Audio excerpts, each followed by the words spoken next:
ગુજરાતના રાજકારણમાં ક્યારેક શું વળાંક આવે તે કહેવું મુશ્કેલ છે, પણ અત્યારે જે પક્ષ પલટો થઈ રહ્યો છે તેના કારણે હવે ચૂંટણી પહેલા મામલો ગરમાઈ ગયો છે. શું છે સમગ્ર મામલો, તેના વિશે વિગતે ચર્ચા કરીશું. નમસ્કાર, હું છું પ્રથમ મોદી, આપ જોઈ રહ્યા છો નિર્ભય ન્યૂઝ. અમદાવાદની નિકોલ વિધાનસભાની બેઠક અત્યારે ચર્ચામાં છે. જગદીશ વિશ્વકર્માના ગઢમાં જ એક મોટું ગાબડું પડ્યું છે, પણ આ ગાબડું ભાજપમાં નહીં પણ આમ આદમી પાર્ટીમાં પડ્યું છે. નિકોલ વિધાનસભાના ઓઢવ વોર્ડના આમ આદમી પાર્ટીના ઉમેદવાર કેતન પટેલ છેલ્લી ઘડીએ આમ આદમી પાર્ટી છોડી ઉમેદવારી ફોર્મ જે છે પાછું ખેંચી લીધું અને ભારતીય જનતા પાર્ટીમાં જોડાઈ ગયા. પરંતુ કેતન પટેલ પોતાના એકલા નથી જોડાયા, પરંતુ પોતાના સેંકડો સમર્થકો સાથે કેસરીઓ જે છે ધારણ કર્યો છે. અને જોવા જઈએ તો આ કોઈ નવાઈની વાત નથી. દરેક ચૂંટણીમાં આવું જ થતું આવ્યું છે કે ભાજપ ઉમેદવારોને લાલચ આપી કે ડરાવી ધમકાવી પોતાના પક્ષમાં કરાવી લેતી હોય છે. અને આવી જ કંઈક ઘટનાનો ઓડિયો અત્યારે સોશિયલ મીડિયામાં વાયરલ થયો છે. પહેલા તે ઓડિયો સાંભળી લઈએ ને અહીંયા આપ નેતાનું આ વિષયમાં શું કહેવું છે તે પણ સાંભળી લઈએ. તું સરેન્ડર કરી દે ને, ફોર્મ પાછું ખેંચી લે. ના ભાઈ ના, કોઈ દેવું બને નહીં. હે બોલ, તને તું કે એટલે તને પૈસા અપાઈ દઉં. ના ભાઈ, પૈસા નથી તમારે. તું ફોર્મ પાછું ખેંચી લે યાર. સમરસ કરી કાઢ, સમરસ. હે સમરસ કરી કાઢ.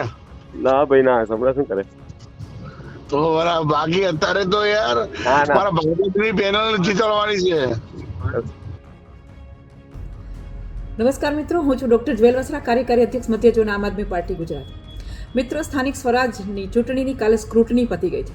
સ્ક્રુટની પત્યા પછી ભાજપના દલાલો ગુજરાતની અંદર ખૂબ વ્યાપક પ્રમાણમાં ફેલાઈ ગયા છે. અને એ દલાલો છે એ ઉમેદવારોને ધાક ધમકીથી પૈસેથી પહેલાં પૈસાનું પ્રલોભન આપે છે, અને પૈસાથી ન ખરીદાય તો પછી ધાક ધમકીઓ આપે છે અને પોલીસનો સહારો લે છે અને ઉમેદવારોને ખરીદવાની કોશિશ કરે છે. ઉમેદવારો એનો આજે આમ આદમી પાર્ટીના અમદાવાદના ઇન્ડિયા કોલોની વોર્ડ નંબર 22ના અમારા ભાવેશભાઈ કાકડિયાને ભાજપના ઉમેદવાર પંકજ પટેલે એમના દલાલ અર્પિત પટેલ દ્વારા ભાવેશ કાકડિયાને ફોન કરીને પૈસાની લાલચ આપે છે અને ખરીદવાની કોશિશ કરે છે. પરંતુ આ પંકજભાઈ અને અર્પિતભાઈને હું કહું છું કે આ આમ આદમી પાર્ટીના કટ્ટર ઈમાનદાર ઉમેદવારો છે. આ તમારી કોઈ લાલચથી, તમારા કોઈ લોભ, તમે કોઈ જે લાલચ આપો છો એ લોભ લાલચથી ખરીદાય એવા ઉમેદવારો નથી. તો આ જે લોકશાહીનું પર્વ છે એને આપણે ધામધૂમથી ઉજવવાનું હોય છે, ના કે ગુંડાગીર્દી કરી અને ના કે ધમકીઓ આપીને આ પર્વને ઉજવવાનું હોય છે. એટલે મહેરબાની કરીને તમે આમ આદમી પાર્ટીના ઉમેદવારોને ખરીદવાની કોશિશ ન કરો.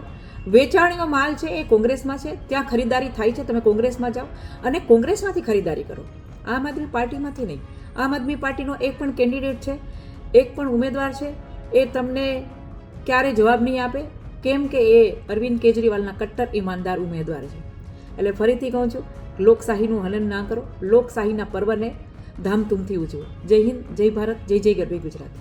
માતા કી જય. વડીલો મેં એક ભૂલ કરી કે આમ આદમી પાર્ટીની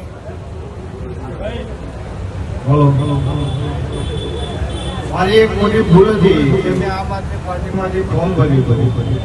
એ આજે વડીલો અને ભાઈઓ અને બધાના કહેવાથી મેં ફોર્મ પાછું ખેંચ્યું છે અને ભાજપને બહુમતીથી વિજય બનાવ્યું.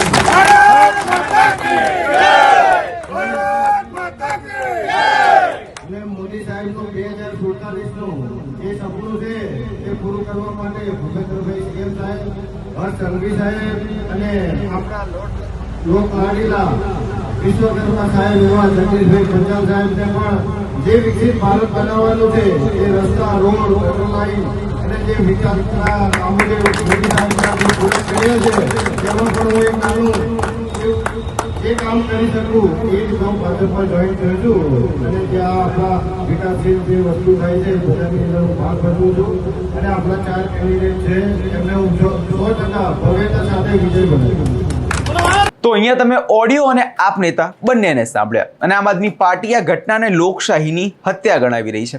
આપ નેતાઓનો ગંભીર આક્ષેપ છે કે ભાજપ સત્તાના જોરે વિપક્ષી ઉમેદવારોને ડરાવી ધમકાવી રહ્યું છે. આપનો દાવો છે કે આપ નેતા પર દબાણ કરવામાં આવ્યું હતું અને તેમને ધમકીઓ આપવામાં આવી હતી અને અંતે ફોર્મ પર પરત ખેંચવાની જે છે આવી ઘટના બનતી હોય છે. એટલે હવે સવાલ અહીંયા એ થાય છે કે જો ભાજપને પોતાના વિકાસ પર આટલો ભરોસો છે તો શા માટે વિરોધ પક્ષના ઉમેદવારોને તોડવા પડે છે?